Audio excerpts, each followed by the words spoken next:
called you, and I'm not alone in this, many Jews have called you an anti-Semite. I've also talked to people who say you have a really sweet heart, just so you know. You and I have a number of mutual friends in the world. But I think it's important to first identify what anti-Semitism is. It is a different type of hate than any other type of hate in the world. And if you and I are speaking crossways because we have a different understanding and definition, that's not going to lead to any dialogue. That's not going to lead. Look, I said to Skylar, I'd love to walk out of here and say, you know what, I was wrong, and write an article, I apologize, and I was wrong. But the first piece is to have a mutual understanding of what is anti-Semitism. I think that would help a tremendous amount. I actually totally agree with you on that. That is a perfect place to start. Could you provide for us a definition of anti-Semitism?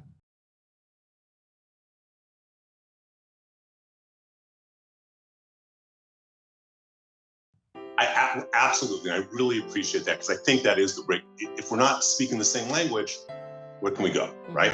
So there's a man, a blessed memory man named Lord Jonathan Sachs, who was the chief rabbi of England. He had a great line.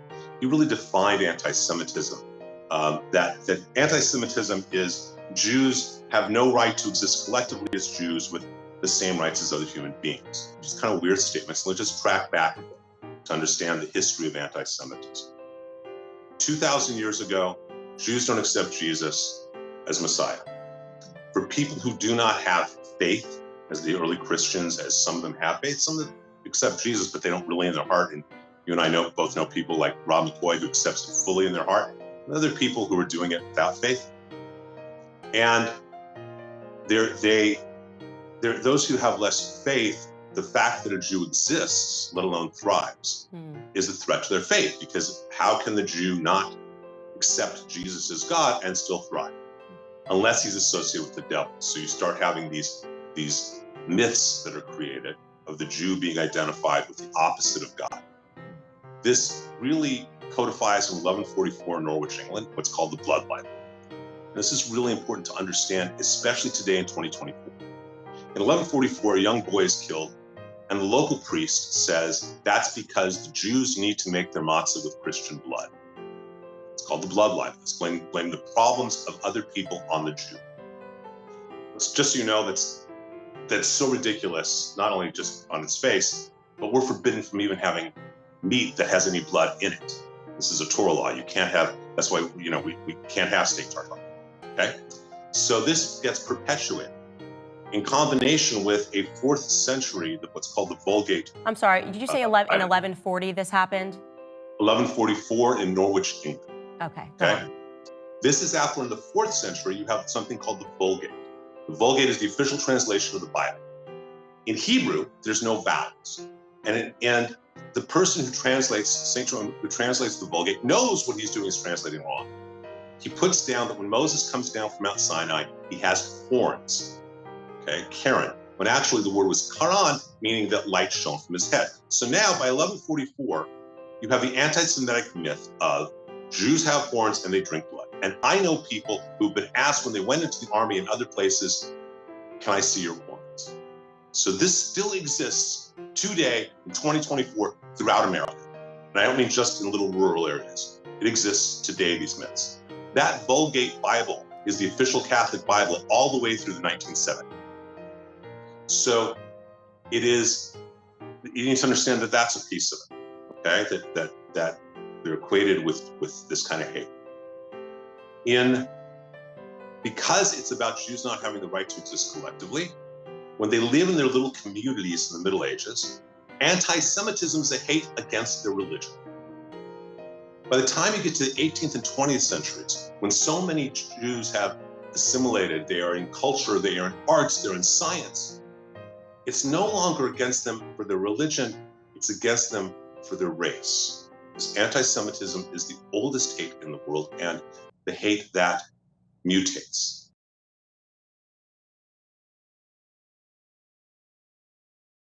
You said it's a hate that mutates. Correct. So your belief then is that the definition of anti-Semitism can necessarily change. Is that correct? It's not just my belief. It is the commonly accepted understanding in both the Jewish and academic worlds. I mean, anti-Semitic statements are never good for anybody, right? It's kind of like being anti-black. But, it's really interesting. I didn't realize that I could be considered anti-Semitic till I read one of the definitions of anti-Semitism. Look at this. The definition says, making mendacious, dehumanizing, demonizing, or stereotypical allegations about Jews as such, or the power of Jews as a collective, such as, especially, but not exclusively. This sounds like let it go by. What was that? All right, so it says, think about it, that sounds like the type wording that's in the contracts, right? Indeed. Okay, it says, such as, especially, but not exclusively, the myth about a world Jewish conspiracy or of Jews controlling the media, economy, government, or other societal institutions. But isn't that what you said? That Jews run everything? Yeah, but that actually is considered to be anti-Semitic. Right. So I didn't realize that it was anti-Semitic to say, hey, I have a Jewish attorney, I have a Jewish record label, I have a Jewish contractor, I have a Do you regret your statements? Or the statements you think you should be walking back? I mean, considering... What do you mean walking back? Well, backing up off of them. I mean, the thing is, you've lost a lot of endorsements. People are dropping you. You're getting, vilified. I mean, you might think you're right, but I think, there's a whole world out there that's condemning you for what you said.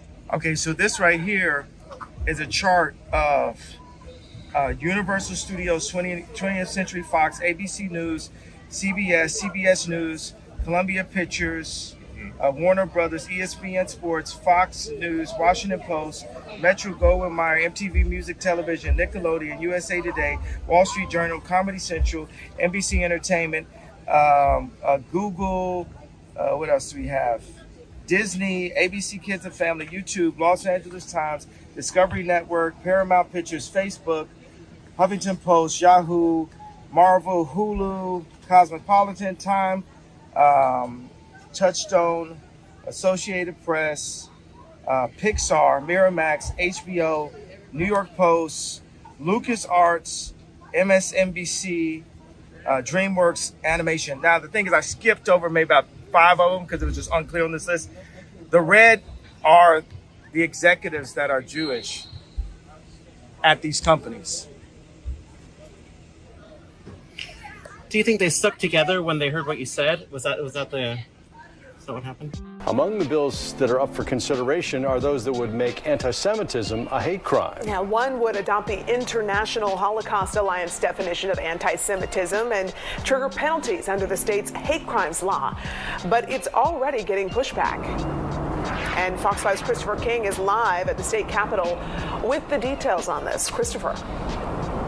Russ, Courtney, supporters say this particular bill would define clearly what anti-Semitism is. They say right now there is no definition of anti-Semitism in Georgia code, but opponents say this particular measure could interfere with First Amendment rights. Georgia lawmakers head back to work next week. Among the big issues they'll debate this legislative session, proposals on anti-Semitism. Our bill would define the term anti-Semitism. State Representative Esther Panich last year introduced a bill that uses the International Holocaust Alliance definition. Anti-Semitism is hatred toward Jewish people, rhetorical and physical acts against Jewish people, their property, community institutions, and religious facilities.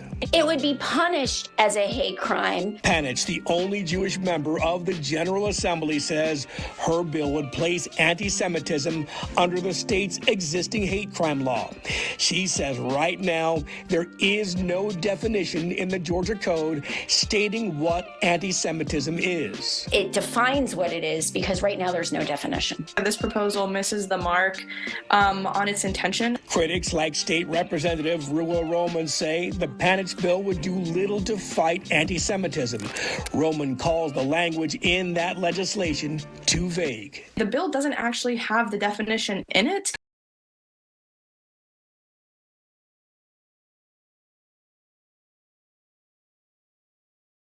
You said it's a hate that mutates. Correct. So your belief then is that the definition of anti-Semitism can necessarily change. Is that correct? It's not just my belief. It is the commonly accepted understanding in both the Jewish and academic worlds. Here at 5, celebration at the state capitol today from a coalition of Christian and Jewish supporters of Israel. Today, the Georgia House and Senate passed a bill adding anti-Semitism language to the state's hate crimes law. The bill stalled in the Senate for much of last year. 11 Alive's Doug Richards is live at the Capitol where the bill's passage dominated the proceedings today. Doug. Sure enough. And, repeatedly, backers of this bill said that it would merely add a hate crime penalty to any other type of crime that's charged and has found to have had the motivation of anti-Semitism. So with that explanation, it was a relatively easy sell for members of both political parties. There were more than 100 people queued up for seats in the Senate gallery in anticipation of the vote on HB 30, the anti-Semitism bill that had stalled in the Senate since last year. The Jewish community has a moment of heightened anxiety because of the increase of anti-Semitism in the United States and around the world. Backers of the bill said increased incidents targeting Georgia's Jewish communities justify broadening the state's hate crimes bill, with specific language to include anti-Semitism. Democrat Gloria Butler says the Jewish community deserved her yes vote. And in every moment, black people or women asked for equality. The Jewish community stood hand in hand with us. But critics fretted that the bill would chill legitimate speech criticizing the state of Israel. You said it's a hate that mutates. Correct.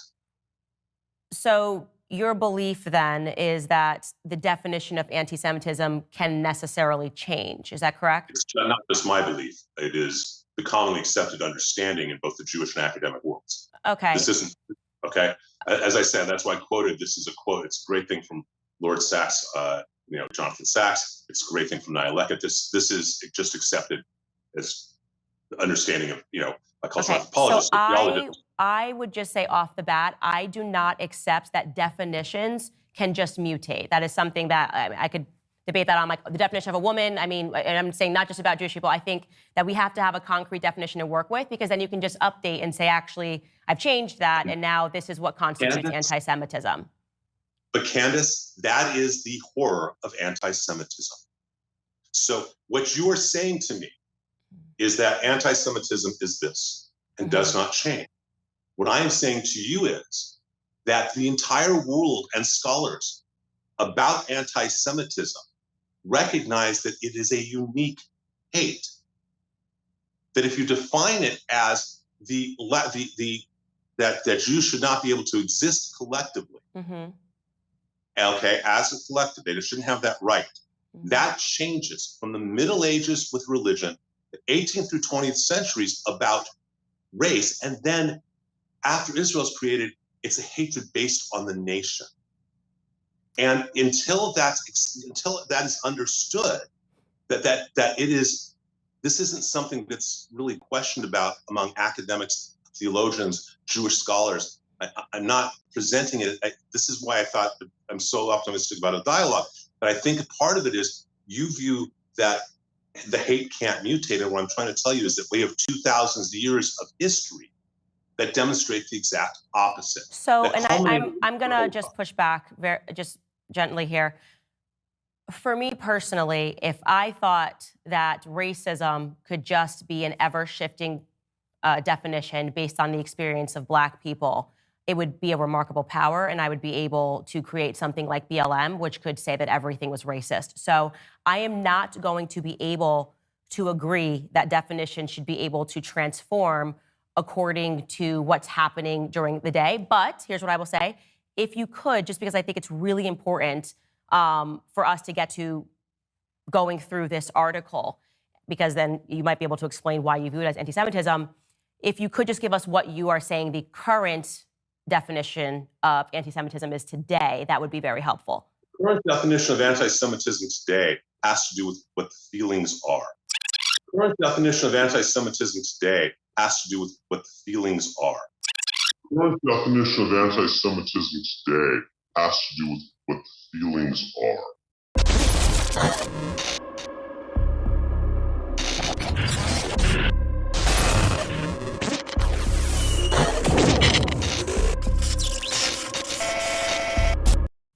Okay, then you go on to talk about me attacking Rabbi Shmuley. My audience has already seen him attacking me over the last 2 years.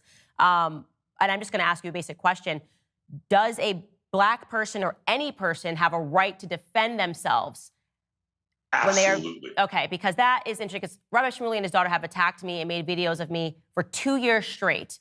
I have responded once, and you have now, you're basically saying that I'm anti-Semitic for responding. So I want your perception of when it is that a Black person's allowed to respond. So, Candace, so first of all, I know Shmuley peripherally. We've probably met a half a dozen times, okay? He is an incredibly knowledgeable man. He formed L'Chaim Society at Oxford. Incredibly knowledgeable man, and with 9 kids, right? And we have something in Judaism, predates Christianity, but it's also Christianity as well to an extent, called Lashon Hara, the evil tongue. That to gossip, to say certain things like that is really a huge avera. It's a huge sin. It's a huge chait. I don't know all the things that he has said about you. I do know he's called you an anti-Semite, and so have I. That's not a personal attack on you and your family. For you to call a man who is extremely knowledgeable an unholy rabbi and his hag daughter,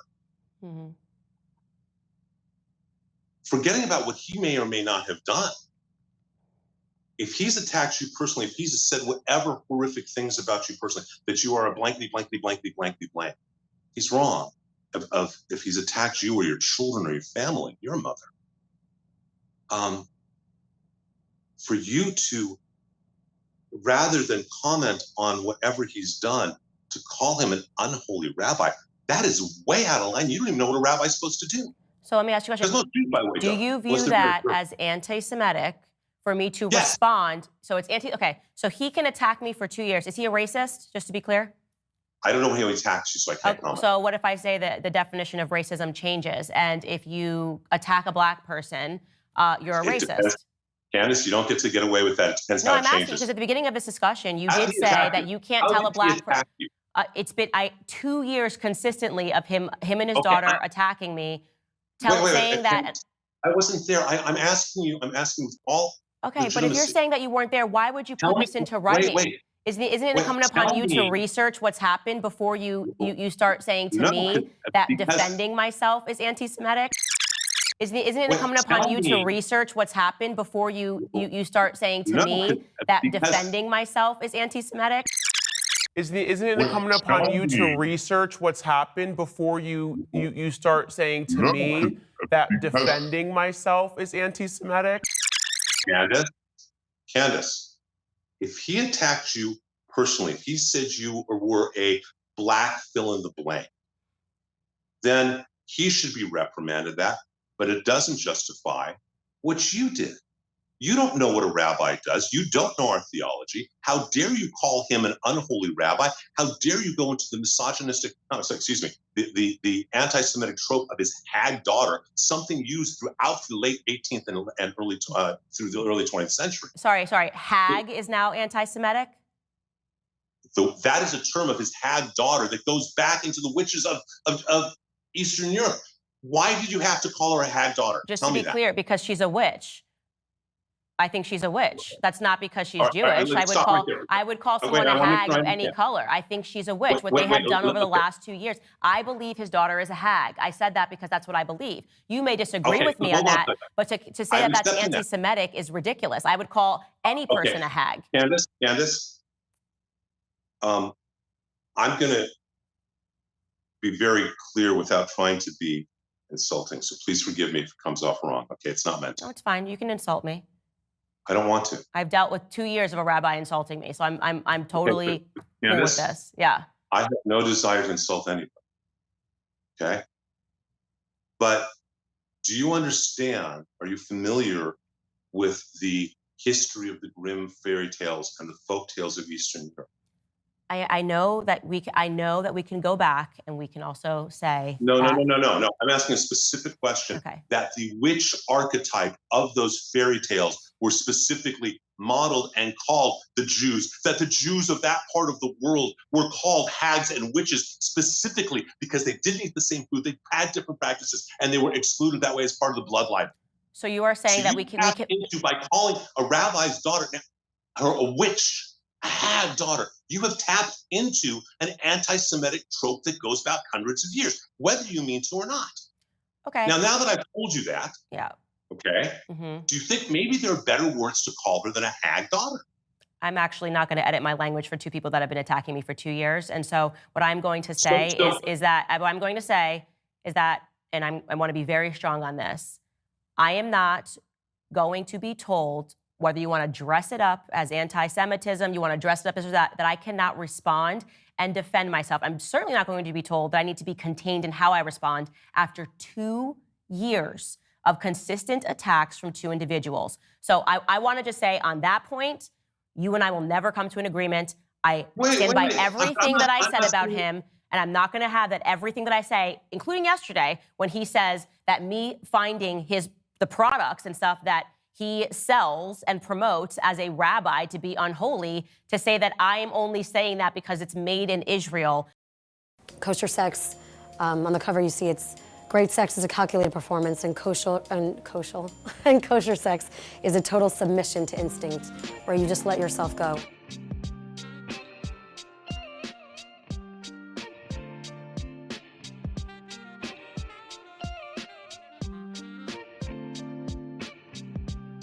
Hi everyone, out of an abundance of gratitude to our friend and brother Muhammad Hijab, who debated me on Piers Morgan. Millions of people watched it. Intimacy company with Hannah runs based on my book. He gave us international promotion, and in recognition, what are we doing for him? So we're gonna have the Muhammad Hijab discount, and you can put in a promo code at the end of checkout. And as you check out, if you're buying a vibrator, he kept on bringing up vibrators in the debate. If you're buying lubricants, he kept on bringing up lubricants. Hannah, in the regular classes that you and I do and the advice we give people writing in, a lot of them are men who are dealing with a lot of aggression in their lives, a lot of false machismo. They know that they're overcompensating. They're overcompensating, and they're overcompensating because they feel that they're kind of miniature in a physical department, when they really should not feel bad about that. I actually did a post on this. Sex in Judaism provides the most intimate way of knowing someone, and I think especially in marriage, it's very hard to maintain lust. And so I wanted products to bring to people that don't substitute their husband or their wife. It's something that can enhance the experience. Let's say a lesbian or a gay couple come in, is there a different message for them? Because I know some religious groups might not be so accepting. Anyone who believes in commitment and bringing love into this world and being intimate with someone and wants to learn, they're welcome here. It does say in the Torah that there are issues with homosexuality, but you know, my dad, we were always brought up with the idea that if, you know, there's 613 mitzvot for everyone to keep, and if you can't keep one, you keep this, or two, or whatever it is, whatever number, you keep the rest and you do as much as you can. That's Judaism. What it looks like to a lot of people, and I'm going to tell you this, and I'm expressing this in case you are an individual, as I'm sure you are, that is concerned about the rise of anti-Semitism. But my suspicion is that people that are watching this are going to think that now we are using the word anti-Semitism like BLM began using racism, right? Which is to say that you cannot, let me finish my statement. I'm just telling you what I am this is my suspicion. And I have tons of Jewish listeners, but given what you've said about Dave Smith, who is a libertarian, he is not a far left liberal. He just does not support what Israel is doing. So in this, you have said that Jewish people, you've made comments about a lot of Jewish people who maybe don't agree with what's happening in Israel. You are now saying that a person who's been attacked for 2 years still needs to be careful in how they approach a Jewish person that's been doing the attacking. No one is going to accept that. Not what I'm saying. That's ridiculous. Candace, and then to say this said. Particular word, it sounds like everything that anybody says, it needs to first need to weigh it against the feelings of somebody and their history. I could find examples of black people being called witches. I can't then say that nobody can ever call a black person a witch.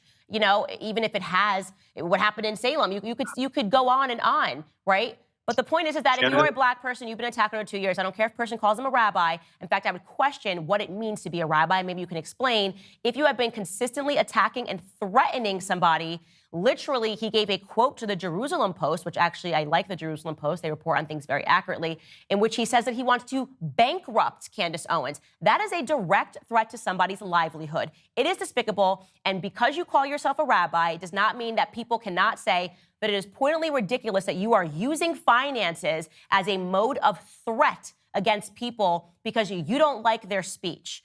It is ridiculous, and let me tell you what, that leans into an anti-Semitic trope about Jewish people and money. For a rabbi to stand up and say, let's bankrupt you can talk her. over me all day. You can scream. I'm you not can screaming. defend I've let you talk a lot. That's not fair. I've let you talk a lot. To all my Jewish friends, my Jewish brothers and sisters, stand tall.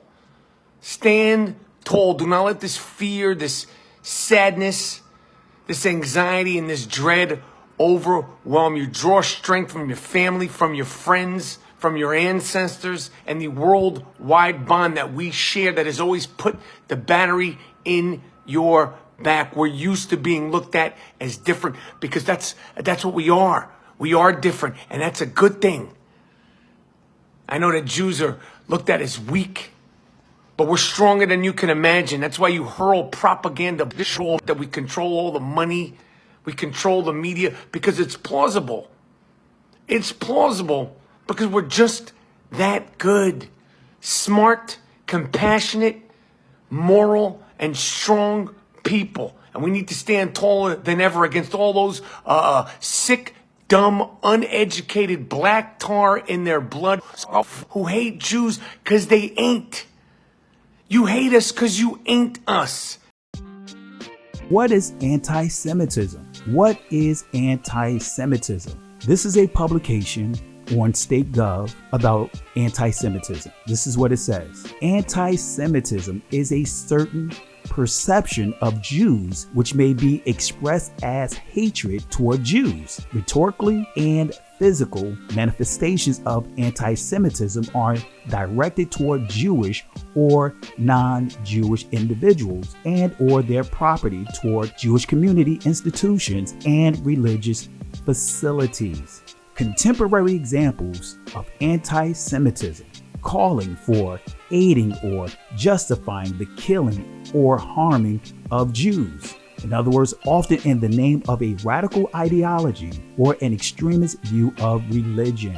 Making mendacious, dehumanizing, demonizing, or stereotypical allegations about Jews as such, or the power of Jews as a collective, especially but not exclusively the myth about a world Jewish conspiracy or of Jews controlling the media, economy, government, or societal institutions. Accusing Jews as a people of being responsible for real or imagined wrongdoing committed by a single Jewish person or group, the state of Israel, or even for acts committed by non-Jews. Accusing the Jews as a people or Israel as a state of inventing or exaggerating the Holocaust. Accusing Jewish citizens of being more loyal to Israel or to the alleged priorities of Jews worldwide than to the interests of their own nations.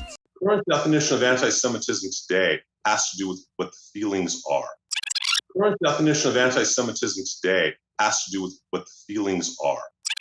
The current definition of anti-Semitism today has to do with what the feelings are.